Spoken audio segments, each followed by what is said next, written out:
Abeilles totalement indispensables pour polliniser certains arbres, comme les amandiers, les pommiers, au point qu'aux États-Unis, des arboriculteurs font venir des camions d'abeilles de l'autre bout du pays pour les laisser travailler dans leurs champs avant de reprendre la route. Nos correspondants Franck Génozo et Thomas Donzel. Un chauffeur sur le qui-vive et une cargaison particulièrement sensible. À l'arrière, sous ces bâches noires, 14 millions d'abeilles s'apprêtent à parcourir des milliers de kilomètres. Et pour cela, il faut adapter sa conduite et programmer ses arrêts. Il ne faut pas mettre le camion en surchauffe ou crever un pneu. Et si vous devez aller aux toilettes, vous le faites à des endroits où vous êtes seul, pour ne pas que les abeilles s'échappent et aillent ennuyer les autres. Quelques heures plus tôt, les travailleuses profitent des dernières heures de douceur en Floride. Ici, on voit le miel et autour, les ouvrières qui sont toutes des femelles. Et pour les apiculteurs, c'est l'heure des derniers préparatifs avant le grand voyage. J'enfume les abeilles pour qu'elles se tiennent tranquilles et qu'on puisse ensuite les faire monter gentiment sur le camion. Ces 400 ruches vont être louées à un fermier qui n'en a pas assez pour polliniser ses plantes. 50 000 $ pour un mois de location environ. Cette société transfère des abeilles partout dans le pays depuis des décennies, dans des zones où leur population a nettement chuté. Avec tout le maïs et le soja que l'Amérique plante, le pays a perdu beaucoup de cultures qui favorisaient la pollinisation, comme le trèfle, la luzerne ou les fleurs sauvages.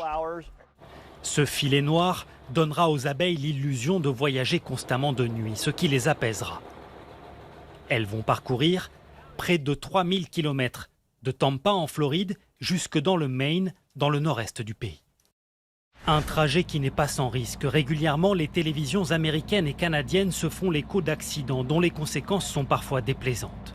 Des millions d'abeilles désorientées, la plupart du temps, les autorités doivent boucler la zone en attendant que les apiculteurs réussissent à regrouper les insectes.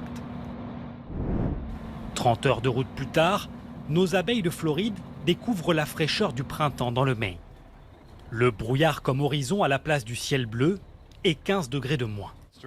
Le client a indiqué les parcelles dans lesquelles il souhaite les relâcher et il faut faire vite. Avec le soleil, elles vont être tentées de s'enfuir.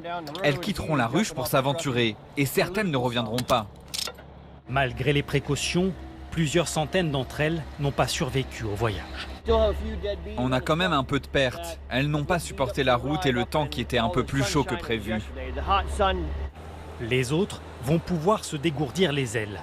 Nous sommes sur les terres d'un des plus gros producteurs de myrtilles aux États-Unis.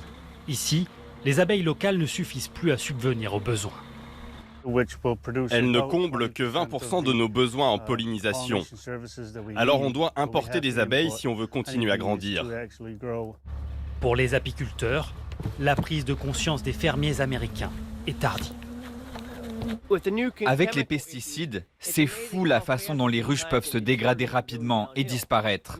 Avant, je ne m'inquiétais jamais de voir mes abeilles voyager pour polliniser, car elles continuaient à faire du miel et revenaient en bonne santé.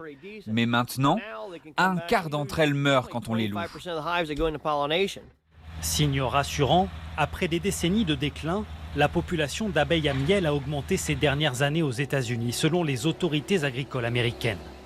Même si ce chiffre cache des disparités importantes en fonction des États. La flamme olympique passée par le Pays Basque aujourd'hui et notamment par Saint-Jean-de-Luz. Parmi les porteurs, le champion du monde de football Bixente Lizarazu a traversé les rues de Saint-Jean-de-Luz dans sa tenue blanche, collante et humide, car il pleuvait, ce qui ne va pas arranger la réputation galvaudée du Pays Basque. Vous pouvez suivre le relais de la flamme sur notre chaîne numérique France.tv Paris 2024. Après les Jeux Olympiques, il y aura